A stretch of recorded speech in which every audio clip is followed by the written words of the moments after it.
यह कहानी एक 6 साल के बच्चे की सच्ची कहानी है जो वर्ल्ड वॉर 2 के दौरान जंग लड़ता है और आगे चलकर सोवियत वॉर का हीरो बन जाता है। कहानी की शुरुआत होती है रशिया में, जहां एक खुशहाल फैमिली नदी किनारे अच्छा वक्त गुजार रही होती है। छोटा बेटा सर्गेई एक ऊंचे पेड़ पर बैठा होता है। उसका भाई पेंटेको पास में मछली पकड़ रहा था और माँ नदी में कपड़े धो रही होती है। तभी अचानक ऊपर से जर्मन फाइटर प्लेन्स की आवाज गूंजती है। सर्गेई की माँ घबरा जाती है और जल्दी से दोनों बेटों को झाड़ियों में छिपने को कहती है, क्योंकि यह वर्ल्ड वॉर 2 का दौर था। मगर सिर्फ 6 साल का छोटा सर्गेई मुस्कुराकर कहता है, मैं नहीं डरता, और अपनी गुलेल से जेट की तरफ पत्थर फेंक देता है और तभी वह प्लेन गिरकर तबाह हो जाता है। लेकिन जब वह पलट कर देखता है तो उसकी माँ और भाई दोनों गायब होते हैं। वह घबरा जाता है और अगले ही पल उसकी आंख खुल जाती है। दरवाजे पर दस्तक होती है।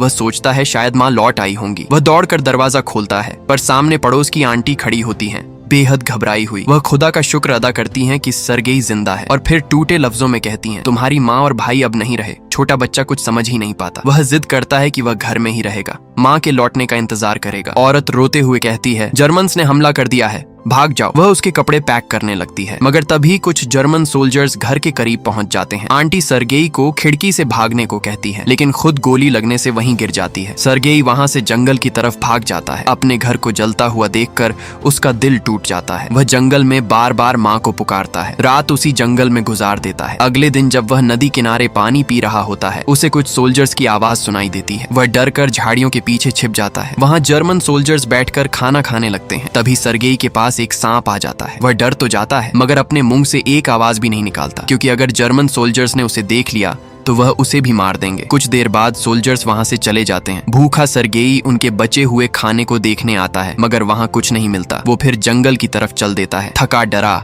और घायल सा। उसका एक सैंडल भी फट चुका था। रास्ते में उसे कुछ बेर नजर आते हैं। वह उन्हें खाने लगता है। तभी अचानक एक ब्लास्ट होता है और वह दूर जा गिरता है, लेकिन वह बहादुर था। डरने की बजाय वह लकड़ी उठा लेता है, मानो जर्मनों से लड़ने को तैयार हो, पर वहां कोई नहीं होता। हकीकत में सर्गेई अब बहुत कमजोर और घायल हो चुका था। तभी वहां 2 सोवियत सोल्जर्स आते हैं जो उसे उठाकर अपने साथ ले जाते हैं। वहीं सोवियत आर्मी बटालियन का कमांडर कुजनेत्सोव अपने सिपाहियों को जर्मन आर्मी स्काउट यूनिट के बारे में बता रहा होता है। तभी एक सोल्जर अंदर आता है, कमांडर, हमें जंगल में एक बच्चा मिला है। कमांडर हैरान रह जाता है। वो सर्गेई को बेड पर बैठाता है और कहता है, डरो मत बेटा, अब तुम सेफ हो। वह पूछता है, तुम्हारा नाम क्या है और तुम कहां से हो? सर्गेई जवाब देता है, मैं शशकिन से हूँ। एक सोल्जर पूछता है, तुम्हारे पेरेंट्स कहाँ हैं? सर्गेई रो पड़ता है, मेरी माँ और भाई मर चुके हैं। कमांडर उसके सिर पर हाथ रखते हैं और कहते हैं, तुम एक बहादुर इंसान हो और बहादुर लोग रोते नहीं। फिर वह उसे खाना खिलाते हैं। बाहर बाकी सोल्जर्स अपनी फैमिली को खत लिख रहे होते हैं, क्योंकि उन्हें पता था कि अब एक बड़ी जंग होने वाली है।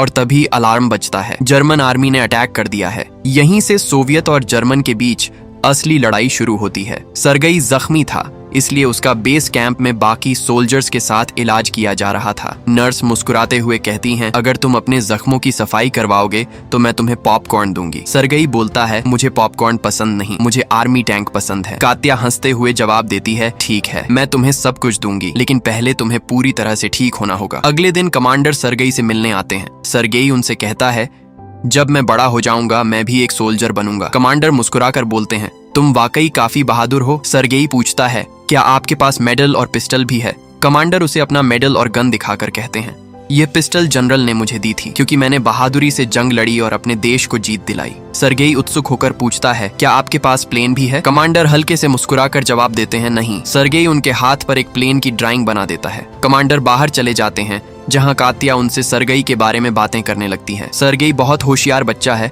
और बेहद प्यारा भी। हमारे पास बकरी का दूध भी है, तो क्यों ना हम उसे यहीं रख लें, क्योंकि अब उसके माँ बाप तो जिंदा नहीं रहे। कमांडर गंभीर होकर कहते हैं, यहाँ उसकी कोई जगह नहीं, क्योंकि यह जंग का मैदान है, यहाँ उसकी जान खतरे में है। ये कहकर वह चले जाते हैं। कात्या इससे दुखी हो जाती है। सर्गेई एक सोवियत आर्मी सोल्जर से बात कर रहा होता है, जिसका नाम जोरा था। जोरा सर्गेई के लिए एक दूरबीन लाता है, जो सर्गेई को बहुत पसंद आती है। रात के समय कात्या अपनी साथी नर्स से बात कर रही होती है। वह बच्चा बहुत प्यारा है और बहादुर भी, इसीलिए मैं उसे यहाँ अपने साथ रखना चाहती हूँ, मगर कमांडर उसे कहीं दूर भेजना चाहते हैं। अगर ऐसा हुआ तो मैं उसे फिर कभी नहीं देख पाऊंगी। अगले दिन कमांडर के पास एक सोल्जर आता है और कहता है, हमें जर्मन से लड़ने के लिए एक और मशीन गन की जरूरत होगी। साथ ही पूरी स्काउट रेजिमेंट में सभी को सर्गेई से प्यार हो गया है, इसलिए मैं आपसे रिक्वेस्ट करता हूँ कि आप सर्गेई को किसी दूसरी जगह ना भेजें। कमांडर गंभीर होकर कहते हैं, यहाँ उसकी जान को खतरा है। मैं उसे यहाँ नहीं रख सकता। मैंने उसे अनाथालय भेजने वाले डॉक्यूमेंट पर साइन कर दिया है। सोल्जर उदास होकर चला जाता है। कमांडर को भी बहुत दुख होता है क्योंकि वह भी नहीं चाहते कि सरगई यहाँ से जाए। अगले दिन कमांडर ने सरगई को भेजने के लिए एक कार मंगवाई है। सरगई कमांडर को देखकर सोल्जर की तरह सल्यूट करता है। कात्या और कार का ड्राइवर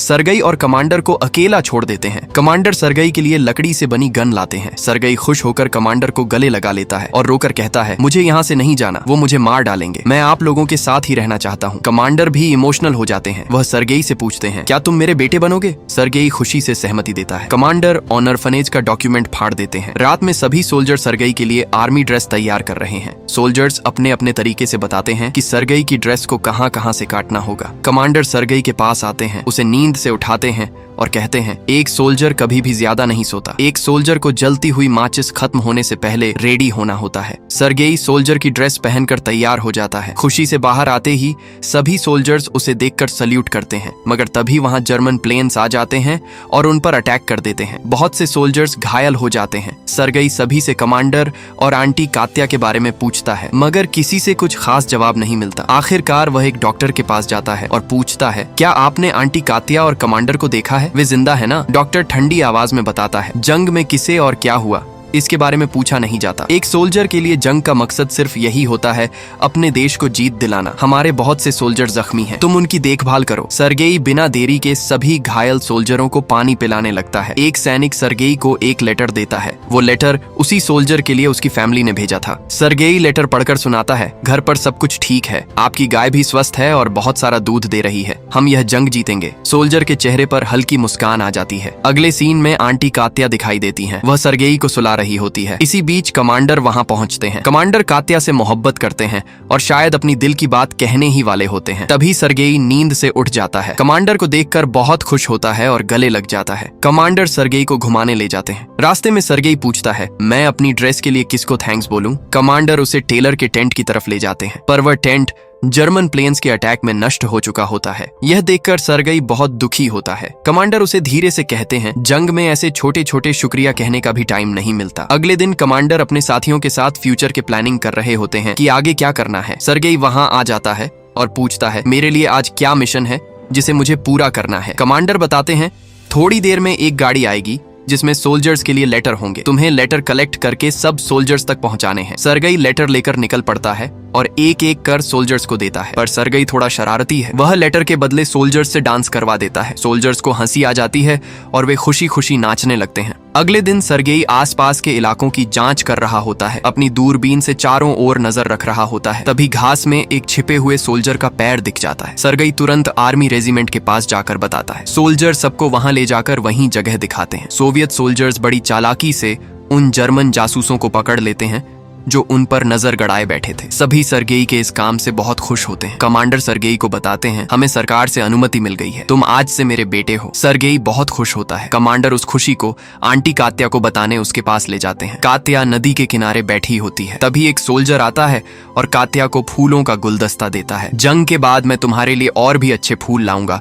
क्योंकि मैं तुमसे मोहब्बत करता हूँ। कात्या और वह सोल्जर बातें करने लगते हैं। कमांडर ये सब सुन लेते हैं और बहुत दुखी होते हैं क्योंकि वह भी कात्या से प्यार करते हैं। सरगई कात्या के पास आता है और कहता है, मैं अकेला नहीं आया, मेरे साथ कमांडर भी आए हैं। कमांडर थोड़ी देर के लिए वहीं खड़े होते हैं, फिर धीरे से निकल जाते हैं। फिर कुछ दिनों बाद जंग का सीन दिखता है। सरगई राइफलों के लिए बुलेट की पेटियां ला रहा होता है। वह एक बुलेट की पेटी एक सोल्जर को दे देता है और वापस कैंप में लौट आता है। वही कमांडर दूरबीन से पूरे मैदान पर नजर रख रहे होते हैं। तभी एक सोल्जर आकर कहता है, किसी ने वायर काट दिया है, हम कंट्रोल रूम से संपर्क नहीं कर पा रहे। कमांडर तुरंत ऑर्डर देते हैं, तुम अभी के अभी उस वायर को जोड़ने जाओ। वह सोल्जर निकल जाता है। चुपके से सरगई भी उसके पीछे चला जाता है। वह सोल्जर जर्मन आर्मी के अटैक से घायल हो जाता है। सरगई उस घायल सोल्जर से पूछता है, मैं इन वायरों को कहां जोड़ूं? सोल्जर मुश्किल से बताता है, इन वायरों को एक साथ जोड़ दो, सिग्नल आने लगेगा। सरगई निडर होकर वायरों को जोड़ देता है और काम पूरा कर देता है। रात को सरगई एक सोल्जर से पूछ रहा होता है, लोग शादी कैसे करते हैं? सोल्जर मुस्कुराते हुए बताता है, पहले दोनों को आपस में मोहब्बत हो जाती है, फिर वे शादी कर लेते हैं। सरगई को एक आइडिया आता है। अगले दिन वह कात्या के पास जाकर कहता है, कमांडर की तबीयत खराब हो गई है, वे कुछ भी खा पी नहीं रहे। कात्या तुरंत अपना सामान लेकर सरगई के साथ कमांडर के पास आती है। सरगई उन्हें अकेला छोड़कर वहां से चला जाता है। कात्या कमांडर से पूछती है, आप खाना पानी क्यों नहीं खा रहे हैं? कमांडर हल्के मुस्कुराहट के साथ कहते हैं, आपसे यह सब किसने बोला? कात्या बताती है, मुझे यह सरगेई ने बताया। कमांडर कहते हैं, मैं बिल्कुल ठीक हूँ, तुम्हें चिंता करने की कोई जरूरत नहीं। कात्या बिना कुछ बोले वहां से चली जाती है। कमांडर सोचते हैं शायद मैंने कुछ गलत बोल दिया और कात्या के पीछे चले जाते हैं। सरगेई एक पेड़ पर बने स्टैंड पर खड़ा होता है, अपनी दूरबीन से आसपास की निगरानी कर रहा होता है। तभी उसे एक बिल्ली दिखाई देती है, साथ ही कुत्तों की आवाज भी सुनाई देती है। सरगेई कुत्तों के पास जाता है और एक सोल्जर से पूछता है, क्या मैं इन पर सवारी कर सकता हूँ? सोल्जर हाँ बोलते हैं। सरगेई बहुत खुश होता है और सवारी का मजा लेने लगता है, मगर तभी कुत्तों को बिल्ली दिखाई देती है। वे बिल्ली के पीछे दौड़ पड़ते हैं और उस दिशा में बढ़ने लगते हैं जहाँ माइंस लगी हुई थी। इसी दौरान एक सोल्जर अपनी बाइक से दौड़ता है, कुत्तों के सामने बाइक खड़ा कर उन्हें रोक देता है। सरगेई सुरक्षित रह जाता है। फिर हमें कमांडर और कात्या दिखाई देते हैं। कमांडर कात्या से अपनी दिल की बात कह रहे होते हैं और पूछते हैं, क्या तुम सरगेई की माँ बनोगी? कात्या हाँ बोल देती हैं। तभी एक पोस्टमैन आता है और बताता है, कमांडर आपके लिए आर्मी हेडक्वार्टर से एक लेटर आया है। कमांडर उसे वहां से जाने को कहते हैं। अगले दिन सभी सोल्जर्स, कमांडर और सरगेई बेस कैंप बदलने के लिए निकल रहे होते हैं। आर्मी हेडक्वार्टर से आए लेटर में लिखा था कि अब हमें दूसरी जगह अपना बेस कैंप बनाना है। रास्ते में कमांडर और साथी एक गांव में रुकते हैं ताकि लंच कर सकें। वे एक घर में जाते हैं और खाना खाने लगते हैं। तभी एक आदमी आता है और बताता है, एक जर्मन बम छत को तोड़कर घर के अंदर गिर गया है, फर्श में होल हो गया है, मगर अभी विस्फोट नहीं हुआ, मैंने उसे ढक दिया है। कमांडर सभी से बोलते हैं, तुरंत घर से बाहर निकलो। सोल्जर्स बम निकालकर सुरक्षित स्थान पर ले जाते हैं। सरगेई कमांडर की जीप में बैठा अपनी पिस्तल से खेल रहा होता है। तभी एक विस्फोट होता है जिससे कई सोल्जर्स घायल हो जाते हैं। कमांडर भी घायल होते हैं और सभी से कहते हैं, तुम लोग आगे बढ़ते रहो। फिर सीन बदलता है। कमांडर और जनरल बातचीत कर रहे होते हैं। कमांडर बताते हैं, मैंने सभी सोल्जर्स को इकट्ठा कर लिया है। तभी सरगेई आकर सैल्यूट करता है और पूछता है, कमांडर आज मेरा मिशन क्या है? कमांडर मुस्कुराते हुए कहते हैं, आज तुम्हें सभी सोल्जर्स की ड्रेस चेक करनी है। सरगेई मिशन पर निकल पड़ता है। वह सभी सोल्जर्स को बुलाता है और पूछता है, जिनके जूते फटे हैं वे आगे आए। सरगेई सभी सोल्जर्स को चेक करता है। एक सोल्जर उन सभी के नाम लिखता है जिनके जूते फटे थे। फिर सरगेई जनरल के पास जाता है और कहता है, मैंने कुछ सोल्जर्स के नाम लिखे हैं जिनके जूते फटे हुए हैं। जनरल सरगेई की तारीफ करते हैं। अगले दिन सरगेई को जनरल एक मेडल देते हैं क्योंकि उसने इस जंग में बहुत बहादुरी दिखाई थी। साथ ही कमांडर की बटालियन को गार्ड यूनिट फ्लैग से सम्मानित किया जाता है। सभी सोल्जर्स खुशी से झूम उठते हैं। पर रात को जंग के दौरान कमांडर के पास एक विस्फोट होता है और वे बहुत जख्मी हो जाते हैं। यह देखकर सरगेई बहुत दुखी होता है। कात्या उसे भरोसा दिलाती है, डेड जिंदा है और बिल्कुल ठीक है। सरगेई कमांडर के पास जाता है। जख्मी हालत में कमांडर को देखकर वह रोने लगता है। कमांडर उसे धीरे से कहते हैं, रो मत, क्योंकि एक सोल्जर कभी नहीं रोता। अगले दिन सरगेई अपनी बटालियन के साथ जा रहा होता है। जंग खत्म हो चुकी थी और जर्मनी ने हार मान ली थी। सरगेई और उसकी बटालियन दूसरी जंग के लिए पोलैंड की तरफ निकलते हैं। सरगेई की कहानी हमें सिर्फ बहादुरी नहीं सिखाती, ये हमें हिम्मत, जज्बात और उम्मीद की ताकत दिखाती है। तो इस वीडियो को लाइक करें, इसे अपने दोस्तों के साथ शेयर करें और सब्सक्राइब करें, क्योंकि हर कहानी, हर जज्बात हमें जीने की ताकत और उम्मीद देते हैं।